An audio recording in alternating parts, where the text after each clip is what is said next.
વિદ્યાર્થી મિત્રો કેમ છો બધા? જય સ્વામિનારાયણ. આખા પાઠની આપણે ઘણી બધી સમજૂતી આપી દીધી છે રોગો માટે. લાસ્ટ લેક્ચરની અંદર આપણે શરીરમાં કેટલાક ચેપી રોગોની સમજૂતી મેળવી. કયા કયા પ્રકારના રોગકારકો વડે આપણને ચેપી રોગો થાય છે, ચેપી રોગ માટે જવાબદાર રોગકારકો, એમના લક્ષણો અને એમના જે ચિહ્નો છે, બરાબર છે, એ બધી જ સમજૂતી આપણે મેળવી છે. ત્યાંથી આગળ વિદ્યાર્થી મિત્રો પાઠની અંદર ઘણા બધા સારા સારા ટોપિક્સ છે. એ ટોપિકની આપણે ચર્ચા કરતા જઈએ અને ઘણા બધા પૂછવા જેવા પ્રશ્નો પણ છે. તમારા સ્વાધ્યાયની અંદર પહેલો જ એક પ્રશ્ન આપેલો છે. સ્વાધ્યાયમાં પહેલો પ્રશ્ન તમે જોશો તો તમને મળશે કે ચેપી રોગો સામે સલામતી કેળવવા માટે તમે કયા લોક જાગૃતિના પગલાં લઈ શકો, જેથી કરીને ચેપી રોગો સામે લડી શકાય, જેથી કરીને રોગનો ફેલાવો પણ ઓછો થાય અને જનસમુદાય જે છે એ જનસમુદાયને આપણે વધુમાં વધુ શું કરી શકીએ, તો કે સાહેબ જનસમુદાય જે છે એને આપણે વધુમાં વધુ સાચવી શકીએ. તો વિદ્યાર્થી મિત્રો આઈએમપી અને ફરી પાછું બરાબર 3 માર્કના પ્રશ્ન તરીકે આપણે એને જોઈશું. લાસ્ટ લેક્ચરની અંદર આપણે જે કંઈ રોગો ભણ્યા છે બધા જ રોગો 2 માર્ક અને 3 માર્કની દ્રષ્ટિએ બહુ જ અગત્યના છે. ઓકે, અને મેડિકલ સાયન્સની અંદર પણ આ ચેપ્ટર તમારા ભાગે બહુ જ કામનું ચેપ્ટર કહેવાય, એટલે તમારે આ ચેપ્ટર સરસ મજાનું તૈયાર કરી નાખવું જોડે જોડે. તો વિદ્યાર્થી મિત્રો આપણે ચેપી રોગો સામે સલામતી મેળવવા માટે કયા કયા લોક જાગૃતિ માટેના કયા કયા પગલાં આપણે લઈ શકીએ, તો એક એક મુદ્દાઓની આપણે ચર્ચા કરીશું. એક એક મુદ્દા લખેલા છે ઓલરેડી. ચલો, પહેલો મુદ્દો શું છે? તો સાહેબ પહેલો મુદ્દો જે છે એ વ્યક્તિગત સ્વચ્છતા અને જન સમુદાયની સ્વચ્છતા કેળવવાનો. તો વિદ્યાર્થી મિત્રો અહીંયા પહેલો મુદ્દો કે વ્યક્તિગત સ્વચ્છતા જાળવવી. બરાબર, જે તે વ્યક્તિ જે છે એ પોતાની સ્વચ્છતાને જાળવે, પોતાના શરીરની સ્વચ્છતાને જાળવે અને પછી એ જ રીતે લોકોને પણ આ જે સ્વચ્છતા છે આ સ્વચ્છતા જાળવવા માટે જાગૃત કરે.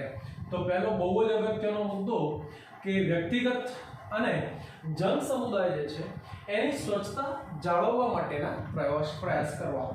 ચલો, બીજો બહુ અગત્યનો મુદ્દો વિદ્યાર્થીઓ, તો તમે જુઓ કે જન સમુદાય અને વ્યક્તિગત સ્વચ્છતામાં શું કરવામાં આવે, તો કે વ્યક્તિગત સ્વચ્છતાની અંદર બરોબર વ્યક્તિનું જે શરીર છે એ શરીરને વધુને વધુ કેવું રાખવું, તો કે શરીરને વધુને વધુ સ્વચ્છ રાખવું. બરાબર, પીવાનું જે પાણી છે એ પાણી, પછી ખાવા માટેનો ખોરાક અને શાકભાજી બને ત્યાં સુધી શુદ્ધ જ ઉપયોગ કરવો. તો એવું કહી શકાય કે અહીંયા વ્યક્તિગત સ્વચ્છતા રાખવી જોઈએ. બરોબર, વ્યક્તિગત સ્વચ્છતામાં શરીરને સ્વચ્છ રાખવું જોઈએ અને મેં કહ્યું એ પ્રમાણે કે અહીંયા શુદ્ધ પાણી, શુદ્ધ ખોરાક અને શુદ્ધ શાકભાજી જે છે એનો ઉપયોગ કરવો જોઈએ કે જેથી કરીને રોગકારકો શરીરમાં પ્રવેશે નહીં અને આપણને રોગો થાય નહીં. ત્રીજો બહુ જ અગત્યનો મુદ્દો છે, 2 મુદ્દા આપણે પૂરા કર્યા. ત્રીજો બહુ જ અગત્યનો મુદ્દો છે, તો આપણે એવું કહી શકીએ કે જન સમુદાયમાં બરાબર જન સમુદાયની જે સ્વચ્છતા છે એ સ્વચ્છતાની અંદર એમના દ્વારા ઉત્પન્ન થતા નકામા અને ઉત્સર્ગ પદાર્થો જે છે, નકામા પદાર્થો કે પછી જે ઉત્સર્ગ પદાર્થો છે એ ઉત્સર્ગ પદાર્થોનો યોગ્ય જગ્યાએ નિકાલ કરવો જોઈએ. બરાબર છે.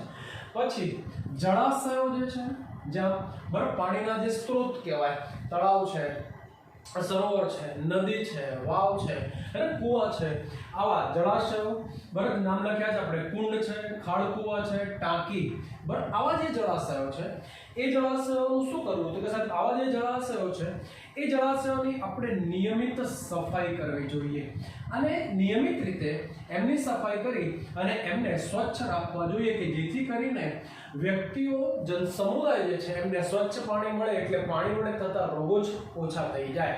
તો આ ત્રીજો બહુ અગત્યનો મુદ્દો. ચોથો બહુ અગત્યનો મુદ્દો એ છે કે સ્વચ્છતાના ધારાધોરણોનું ચુસ્તપણે પાલન કરવું જોઈએ. મેં હમણાં પહેલા કહ્યું કે પાણી વડે થતા કેટલાક રોગો, કયા કયા રોગો છે, તો સાહેબ ટાઇફોઇડ છે, પછી એમિબિયાસિસ છે, એ જ રીતે એસ્કેરિયાસિસ છે. આવા બધા જે પાણી વડે થતા જે કેટલાક રોગો છે એ રોગકારકો અને બરાબર રોગકારકો ખોરાક અને પાણીના માધ્યમ દ્વારા ફેલાતા આવા જે રોગો છે એ રોગો બરાબર ઓછા કરી શકાય. પછી બીજો એક સરસ મજાનો મુદ્દો છે કે સ્વચ્છતાના ધારાધોરણોનું આપણે ચુસ્તપણે શું કરવું જોઈએ, તો સાહેબ સ્વચ્છતાના ધારાધોરણોનું ચુસ્તપણે આપણે પાલન કરવું જોઈએ। જેમ કે એવું કહી શકાય કે અહીંયા બરાબર છે કેટલાક રોગો એવા છે, હે ને, કેટલાક રોગો એવા છે કે મેં તમને કહ્યું એ પ્રમાણે જો તમે સ્વચ્છતાના ધારાધોરણોનું ચુસ્તપણે પાલન કરો, જેમ કે નિયમિત કચરો દૂર કરો, ટાંકી નિયમિત સાફ કરાવો, તો આવા બધા જે ધારાધોરણો છે નિયમિત રીતે એનું ચેકિંગ કરો, તો બને ત્યાં સુધી એવું કહી શકાય કે બરાબર રોગો થવાની સંભાવના ઓછી થઈ જાય। બીજો બહુ અગત્યનો અને પાંચમો મુદ્દો જે છે કે કેટલાક હવા દ્વારા ફેલાતા કેટલાક એવા રોગો, જેમ કે આપણે જાણીએ છીએ કે ન્યુમોનિયા, પછી બીજો રોગ જે છે એ શરદી છે, તો એવું કહી શકાય કે હવા દ્વારા ફેલાતા અથવા તો હવા પ્રેરિત જે કેટલાક રોગો છે જેવા કે ન્યુમોનિયા અને શરદી, આમના જે બેક્ટેરિયા અને વાયરસ કે જે વાતાવરણમાં બિંદુ સ્વરૂપમાં વાયુ વિલયના સ્વરૂપમાં હાજર હોય, બરાબર છે, તો આવી જે વ્યક્તિઓ છે એવી વ્યક્તિઓનો ગાઢ સંપર્ક બરાબર અટકાવવો જોઈએ। બને ત્યાં સુધી એવી વ્યક્તિઓથી આઇસોલેશન કરવું જોઈએ, મતલબ એવી વ્યક્તિઓથી થોડીક શું કરવું જોઈએ કે થોડુંક અંતર રાખવું જોઈએ, અને એ જ રીતે એમના દ્વારા ઉપયોગમાં આવેલા જે કંઈ વસ્તુઓ છે એ વસ્તુઓનો ઉપયોગ ટાળવો જોઈએ। તો ફરી પાછું આપણે બરાબર શું કરી શકીએ કે સાહેબ આવા ચેપી રોગો જે છે એને ઘટાડી શકીએ। હાલના સમયમાં આવા ચેપી રોગોમાં જેમણે મહામારી સર્જી છે કોરોના માટે શું કરી શકાય તો આપણે જાણીએ જ છે, બરાબર, એની બહુ ચર્ચા કરતા નથી। પછી કેટલાક રોગો એવા છે, બરાબર છે, કેવા તો કે સાહેબ કેટલાક રોગો જેમ કે મેલેરિયા છે, બરાબર, પછી તો હાથી કવચ, આ બધા છે ને મચ્છર દ્વારા ફેલાતા રોગો છે। મચ્છર એટલે કીટકો, તો કીટકો દ્વારા ફેલાતા જે કેટલાક રોગો છે, બરાબર છે, આવા કીટકો દ્વારા ફેલાતા મચ્છર જેવા જે કીટકો છે એમના દ્વારા ફેલાતા જે કેટલાક રોગો છે એ રોગોના બરાબર છે એમના રોગોના નિયંત્રણ માટે એમની જે પ્રજનન માટેની જે જગ્યા હોય, જેમ કે આપણે જાણીએ છીએ કે ડેન્ગ્યુ અને ચિકનગુનિયાના માટે જવાબદાર જે મચ્છર છે એડિસ એજિપ્ટી, એ ચોખ્ખા પાણીમાં પોતાના ઈંડા મૂકે, બરાબર, તો આવા જે મચ્છર છે કે જે પાણીના સપાટી પર ઈંડા મૂકતા હોય તો ત્યાં આપણે શું કરવું જોઈએ તો એવા પ્રજનન સ્થળો જે છે એને દૂર કરવા જોઈએ। વધુમાં વધુ ત્યાં દવાઓનો છંટકાવ કરવો જોઈએ। એક માછલી છે, માછલીનું નામ છે ગેમ્બુસિયા માછલી, ફરી એક વખત મેં લખી તો આવી જે ગેમ્બુસિયા પ્રકારની જે માછલી છે એ માછલીને તળાવની અંદર પ્રવેશ કરાવી અને તમે શું કરી શકો છો તો કે આવા પ્રજનન સ્થળો આગળ આવા જે મચ્છરો છે એમના આ ગેમ્બુસિયા માછલી એમનો મુખ્ય ખોરાક છે મચ્છરના લાર્વા, મચ્છરના ઈંડા, બરાબર, એ એમનો મુખ્ય ખોરાક છે। એટલે આપણે એવું કહી શકીએ કે આવી જગ્યા ઉપર આવી માછલીઓનો પ્રવેશ કરાવી અને મચ્છરના લાર્વાઓનો તેઓ ખોરાક તરીકે ઉપયોગ કરે એટલે એમની સંખ્યામાં ઘટાડો થાય, એટલે ફેલાતા રોગોની સંખ્યા ઘટી જાય, રોગ વાહકોનો અટકાવ થઈ જાય। તો આ બહુ અગત્યનો મેં તમને એક સરસ મજાનો મુદ્દો આપ્યો। કીટકો દ્વારા ફેલાતા જે કેટલાક રોગો છે એનું નિયંત્રણ કરવા માટે આપણે શું કરી શકીએ તો આપણે અવારનવાર ન્યૂઝપેપરમાં સોશિયલ મીડિયામાં પણ વાંચીએ છીએ કે પાણીને ગમે ત્યાં જમા થવા દેવું નહીં, ધાબા ઉપર કોઈ વસ્તુ ખુલ્લી પડી હોય, ટાયર છે કે પછી વાસણ છે કે કંઈ પણ પાત્ર હોય તો એમાં મચ્છરો શું કરતા હોય તો સાહેબ એમાં મચ્છરો માટેની જગ્યા કહેવાય પ્રજનન સ્થળો માટેની, તો ત્યાં પાણીને ખાલી કરી દેવું જોઈએ જમા થયો। પછી ઘરમાં રહેલું જે કુલર છે, હે, કુલર પણ પાણીથી ચાલતું હોય એટલે પાણીની અંદર મચ્છરો પાછા ઈંડા મૂકે, લાર્વા મૂકે, એટલે ઘરમાં વપરાતા જે કુલર છે એ કુલરની પણ નિયમિત આપણે શું કરીએ તો સાહેબ એમની પણ આપણે નિયમિત સફાઈ કરીએ, બરાબર છે। પછી તો બીજો ઉપાય શું કરી શકીએ તો ઘરમાં આપણે મચ્છરદાનીનો પણ ઉપયોગ કરી શકીએ। આપણે જાણીએ છીએ તે પ્રમાણે કે અહીંયા પલંગ ઉપર આમ પાથરવા માટે આપણને બજારમાં મચ્છરદાનીઓ મળતી હોય, તે મચ્છરદાનીઓનો આપણે ઉપયોગ કરી શકીએ જેથી કરીને કીટકો વડે ફેલાતા જે રોગો છે એનાથી બચી શકીએ। પછી કીટનાશક દવાઓનો આપણે છંટકાવ કરીએ છીએ, આપણે જાણીએ છીએ તે પ્રમાણે કે કીટનાશક દવા જે છે ડીડીટી પાવડરથી માંડીને વધુ અને 16મા પાઠમાં આપણે ભણી રહ્યા છીએ બેટા, તો આવી જે દવાઓ છે એ દવાઓનો પણ આપણે શું કરીએ તો સાહેબ એનો પણ આપણે છંટકાવ કરીએ અને આવા જે મચ્છરો છે એમના લાર્વા કે ઈંડાનો નાશ કરી શકાય। અને ઘરમાં જે બારી દરવાજા છે, બરાબર, ત્યાં આપણે મચ્છર જાળી લગાવી અને શરીર ઘરમાં પ્રવેશતા જે મચ્છરો છે એનો પણ આપણે અટકાવ કરી અને આ રીતે જન સમુદાયને કે વ્યક્તિગત સ્વચ્છતા જે છે એને એ આપણે બરાબર જાગૃત લોકોને જાગૃત કરી શકીએ અને એ સ્વચ્છતાને આપણે જાળવી શકીએ છીએ। તો વિદ્યાર્થી મિત્રો બહુ જ અગત્યનો એક સરસ મજાનો પ્રશ્ન મેં તમને શીખવાડ્યો કે ચેપી રોગો સામે અને સલામતી માટે લોક જાગૃતિના આપણે કયા પગલાં લઈ શકીએ તો સ્વાધ્યાયનો પહેલો પ્રશ્ન જે ચોપડીમાં તમને કેટલીક સમજૂતી એક પેરેગ્રાફ વાર્તા ટાઈપનો એક પેરેગ્રાફ તમને ત્યાં આપેલો છે અને તમે એને સમજી શકો છો. ચલો વિદ્યાર્થી મિત્રો, હવે ત્યાંથી આગળ આપણને હવે પાઠનો બીજો એક ભાગ આપેલો છે. બરાબર, આ ભાગનું નામ મેં બોર્ડ પર લખ્યું. આને આપણે શું કહીએ તો સાહેબ આને પ્રતિકારકતા કહેવાય. પ્રતિકારકતા બરોબર અંગ્રેજીમાં આને આપણે શું કહીશું તો કે સાહેબ આને ઇમ્યુનિટી તરીકે ઓળખવામાં આવે. તો વિદ્યાર્થીઓ, બોર્ડ ઉપર તમે જોશો તો મેં અહીં એક નામ લખ્યું છે પ્રતિકારકતા. ઇમ્યુનિટી શું છે તો પહેલા બરોબર પ્રતિકારકતા કોને કહેવાય એની એક સરસ મજાની વ્યાખ્યા આપીને પછી આપણે ત્યાંથી આગળ જઈએ. તો પ્રતિકારકતા એટલે શું તો એ પહેલા આપણે સમજીએ કે શરીર વિવિધ પ્રકારના રોગો સામે શું કરે છે તો કે વિવિધ પ્રકારના રોગો સામે લડે છે અને શરીરને રક્ષણ આપે છે. આ શરીરની ખાસિયત છે. ટૂંકમાં એવું કહી શકાય કે જે રોગકારકો શરીરમાં પ્રવેશી આપણને નુકસાન કરે છે એમનો તેઓ નાશ કરી અને શરીરને એમના ચેપની સામે રક્ષણ આપવાનું બહુ જ અગત્યનું કામ એમના દ્વારા થતું હોય. તો અહીંયા આપણે જો હવે પ્રતિકારકતાની વ્યાખ્યા આપી હોય તો આ રીતે આપી શકીએ કે પ્રતિકારક તંત્ર દ્વારા રોગકારકો સામે લડવાની શરીરની ક્ષમતા. બરોબર છે. પ્રતિકારક તંત્ર દ્વારા શરીરની અંદર રોગો સામે લડતું એક તંત્ર હોય. આ તંત્રને આપણે પ્રતિકારક તંત્ર કહીએ. પ્રતિકારક તંત્ર દ્વારા બરોબર છે શરીરમાં રોગો સામે લડવાની ક્ષમતા, શરીરની રોગો સામે લડવાની આ જે ક્ષમતા છે, કેપેસિટી છે, આને આપણે હવે શું કહીએ તો કે સાહેબ આને પ્રતિકારકતા તરીકે ઓળખવામાં આવે. તમે જો બેટા કે તમારા શરીરમાં જ્યારે કોઈ વાયરસ કે બેક્ટેરિયા પ્રવેશી જાય તો તમને બહુ ઝડપથી રોગ નથી થતો. એટલે શરીર શું કરે તો પહેલા એનો પ્રતિકાર કરવાની કોશિશ કરે અને જો એનો પ્રતિકાર ન થઈ શકતો હોય, શરીરની ઇમ્યુન સિસ્ટમ નબળી હોય, શરીરની ઇમ્યુનિટી ઓછી હોય તો આપણને એ રોગ થાય. પણ શરીરનું પહેલું કામ શું તો સાહેબ શરીરનું પહેલું કામ એ રોગકારક સામે લડવાનું અને એના ચેપની સામે રક્ષણ આપવાનું. બસ આ બાબતને આપણે શું કહીએ તો સાહેબ આને ઇમ્યુનિટી તરીકે ઓળખવામાં આવે. ફરી બોલો એક વખત, શરીરને પ્રતિકારક તંત્ર દ્વારા શરીરમાં રોગો સામે લડવાની શરીરની આ ક્ષમતાને હવે આપણે શું કહીએ તો સાહેબ શરીરની આ ક્ષમતાને હવે ધ્યાન રાખીશું તો આને આપણે પ્રતિકારકતા તરીકે ઓળખીએ.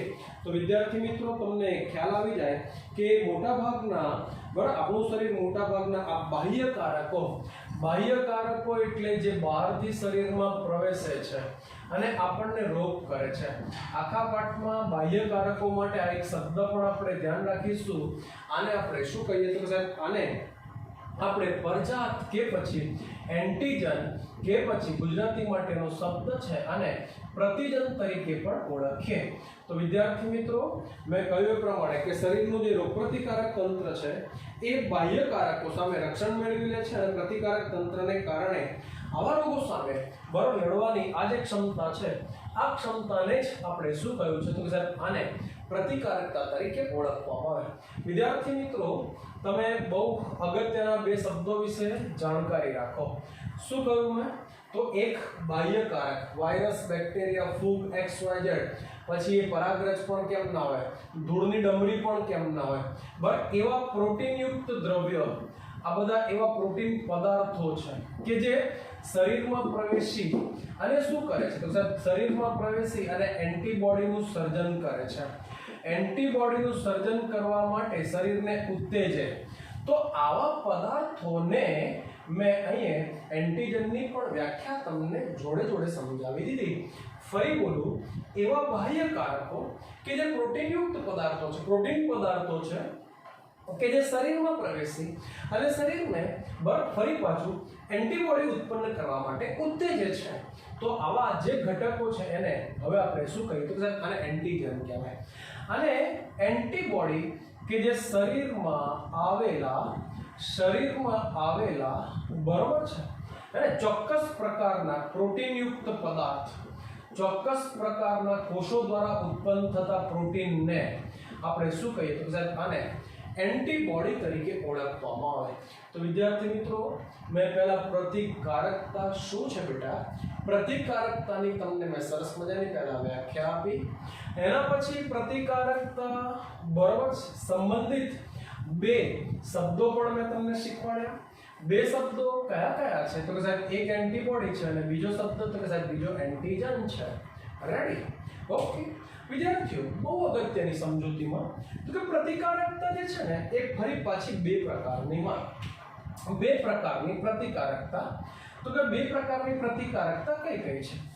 એક પ્રતિકારકતા જે છે એને આપણે શું કહીશું? તો કે સાહેબ એને જન્મજાત પ્રતિકારકતા તરીકે ઓળખવામાં આવે. ચલો, આ એક પ્રકાર થયો. બીજો પ્રકાર જે છે એને હવે તો કે સાહેબ એને શું કહીએ? તો કે એને ઉપાર્જિત પ્રતિકારકતા તરીકે ઓળખવામાં આવે. તો તમને પહેલા બે પ્રકારની પ્રતિકારકતા વિશે વિદ્યાર્થીઓ ખ્યાલ આવી ગયો. ફરી બોલો તો કે પ્રતિકારકતા કેટલા પ્રકારની? તો સાહેબ પ્રતિકારકતા બે પ્રકારની.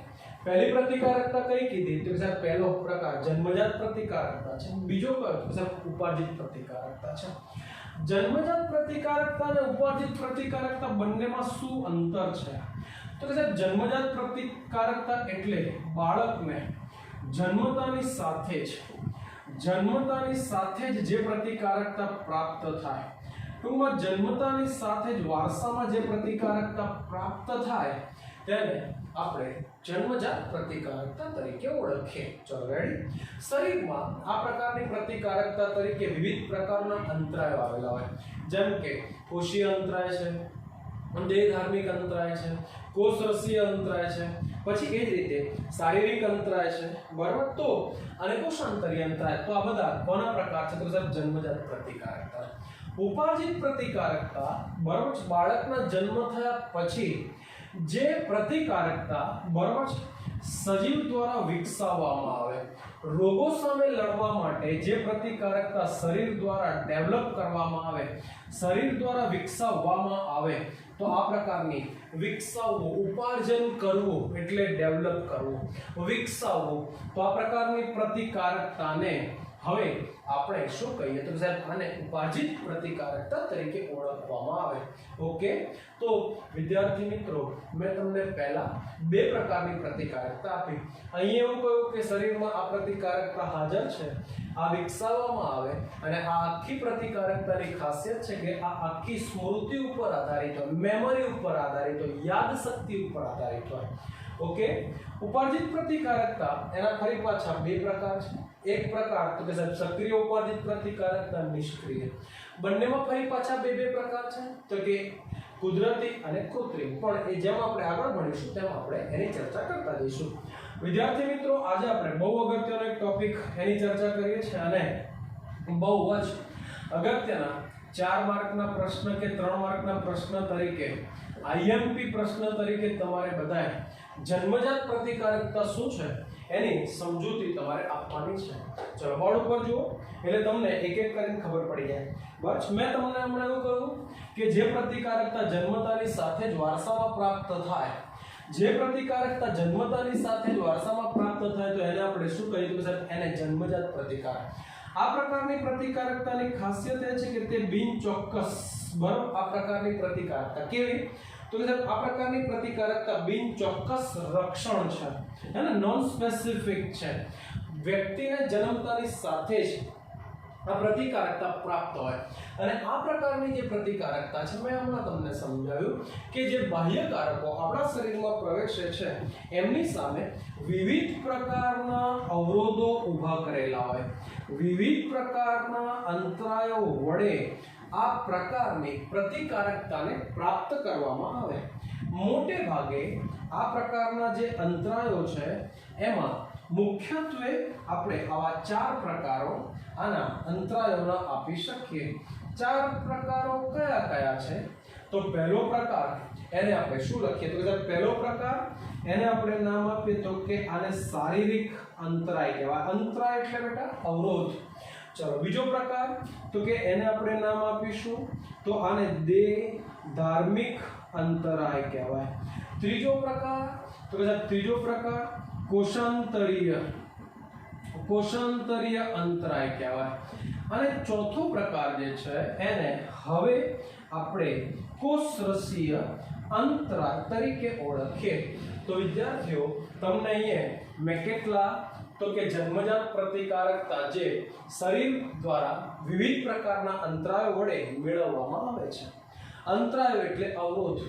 એવા અંતરાયો અથવા એવા અવરોધ કે જે બહારથી જે રોગકારકો શરીરમાં પ્રવેશે એની સામે રક્ષણ આપે. કેટલા અંતરાયો છે? તો કે સાહેબ 4. પહેલો તો કે સાહેબ શારીરિક અંતરાય, બીજો તો કે સાહેબ દેહધાર્મિક, ત્રીજો કોષાંતરીય અને ચોથો તો કે સાહેબ કોષરસીય.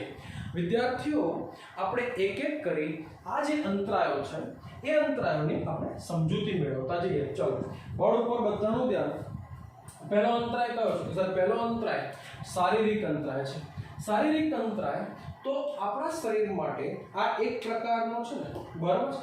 આ એક પ્રકારનો ભૌતિક અંતરાય છે જેમાં આપણા શરીરની જે ત્વચા છે, હે ને, એ ત્વચા, હે ને, આપણા શરીરની ત્વચા કે જે ભૌતિક અંતરાય તરીકે વર્તે છે. જરા સાંભળજો. શરીરનો ભાગ ત્વચા કે જે શું કરે છે સાહેબ, જે ભૌતિક અંતરાય તરીકે વર્તે. તમને ખબર હોય તો કે ત્વચા જે છે એની ઉપર કેરેટિનનું આવરણ છે, એટલે કે વાળનું આવરણ. એટલે એના દ્વારા શરીરમાં પ્રવેશતા જે રોગકારકો છે એ અટકી જાય. બીજી બહુ અગત્યની ખાસિયત તમે લોકો ઉત્સર્જન વાળું ચેપ્ટર ભણી રહ્યા છો કે ત્વચાના ઉપલા સ્તરમાં અધિચ્છદીય ગ્રંથિઓ આવેલી હોય, જેમાં એક અધિચ્છદીય ગ્રંથિ જેનું નામ છે સ્નિગ્ધ ગ્રંથિ, જે સિબમ એટલે તૈલી પદાર્થનો સ્ત્રાવ કરે છે. ચિકાસવાળા પદાર્થો શરીરની સપાટી ઉપર સ્ત્રાવ કરે, એટલે પેલા વાયરસ બેક્ટેરિયા કે બહારથી પ્રવેશતા અંતરાય પેલા ચિકાસવાળા માધ્યમમાં ફસાઈ જાય, શરીરમાં પ્રવેશી શકે નહીં. અને આમ આ પ્રકારે ત્વચા આપણને શું પૂરી પાડે છે? તો સાહેબ શારીરિક અંતરાય પૂરું પાડે છે. આ ઉપરાંત બહુ અગત્યની સમજૂતી કે આપણા જે શરીરના મોટા ભાગના જે તંત્રો છે, હે ને, મોટા ભાગના તંત્રો કેવા છે? તો સાહેબ પોલા છે.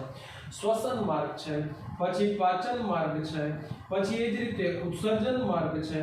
તો અહીં આવા જે કંઈ માર્ગો છે, મારો કહેવાનો મતલબ ઉત્સર્જન માર્ગ, બરાબર, આવા જે કંઈ એમના માર્ગ, એમની જે દિવાલો છે, આ દિવાલના અસ્તરમાં, બરાબર, દિવાલનું જે અંદરનું સ્તર છે એ અંદરના સ્તરની ખાસિયત એ છે કે એ અંદરના સ્તરની અંદર છે ને બેટા પક્ષમલ અધિચ્છદ પેશીનું સ્તર આવેલું હોય અને સાથે સાથે શ્લેષ્મીય સ્તર આવેલું હોય, એટલે કે તે શ્લેષ્મ ગ્રંથિ યુક્ત હોય, બરાબર છે. હવે પક્ષમલ અધિચ્છદ પેશી શું કરે? તો કે અંદર દિવાલની અંદર પક્ષમો જે છે એ પક્ષમો શું કરે? તો કે પેલા રોગકારકને બરાબર આગળ ન જવા દે.